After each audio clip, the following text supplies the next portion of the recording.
Can you characterize your conversations with the president this morning? Yeah, I think both of us recognize that we've got to get this done. I think the president made a commitment to do everything he can to persuade members of his party that this is not something that is simply to bail out Wall Street. This is something that could have an impact on all across Main Street, USA. And my commitment was to make sure that not only Democrats hung on to the votes that they already obtained in the House, but potentially that we can add to it. I suggested that we might look for additional improvements. The FDIC proposal that I mentioned that would ensure bank deposits at a higher level than they currently are.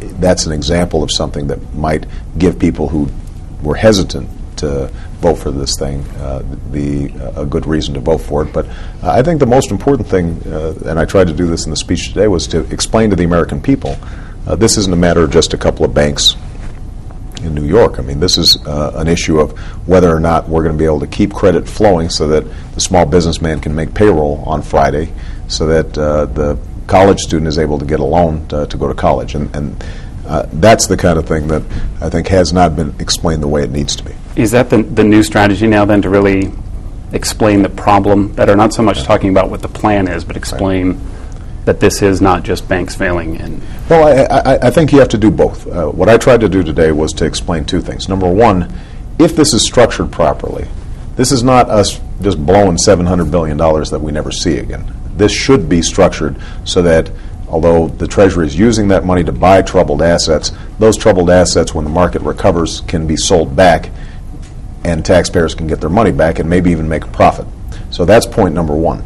Point number two is that in the process of putting this plan together, we've tried to put some principles that ensure homeowners are helped, that this isn't going to CEO pay. And the reason we're doing that is what we really care about is that the small business owner, the average family, the pension for teachers, that those things are protected, and you have a potential of containing this fire before it sweeps all throughout the economy, and things could get much worse for a lot of people. Some of your very early supporters, back during the primary days, were some of the people that voted no. Right. In retrospect, should you or could you have put more pressure on them? Well, keep in mind the way this unfolded.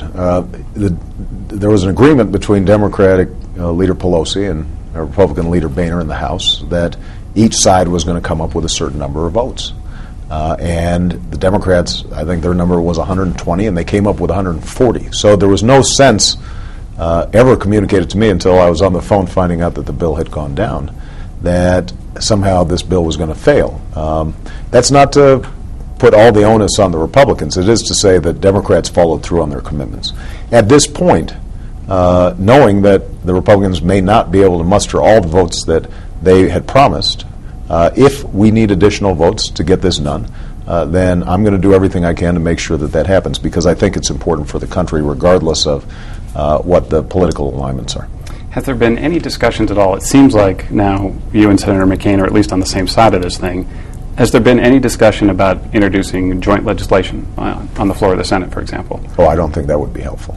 Because? Well, you'll recall that when Senator McCain suggested he would suspend his campaign and we go to Washington, it created sort of a flurry of media. But what we didn't see is the kind of focus on just getting the job done that was necessary. And that's why I've deliberately tried to stay behind the scenes in the work that I've done. I've been on the phone with people like Henry Paulson 4 times a day, trying to make the deal happen in a way that's good for taxpayers. But when you inject presidential politics, if anything has the name the Obama plan on it, then it's a little harder for Republicans to vote for it. I'm sure the same is true if it's the McCain plan. And what I suggested back then is that we put out a joint statement. We did that. I think that the key now is just to not worry about credit, blame, publicity. Let's just do the spade work that's required to actually get this immediate crisis passed. We're then going to have 5 weeks worth of big arguments about where we take the country from here. because this is just a symptom of some larger problems in our economy, an economy that's been very good to those at the top, but has really neglected the middle class when it comes to tax policy, healthcare policy, education policy. And so there's going to be a robust debate in the next few weeks, but now's the time to make sure that we get this thing done.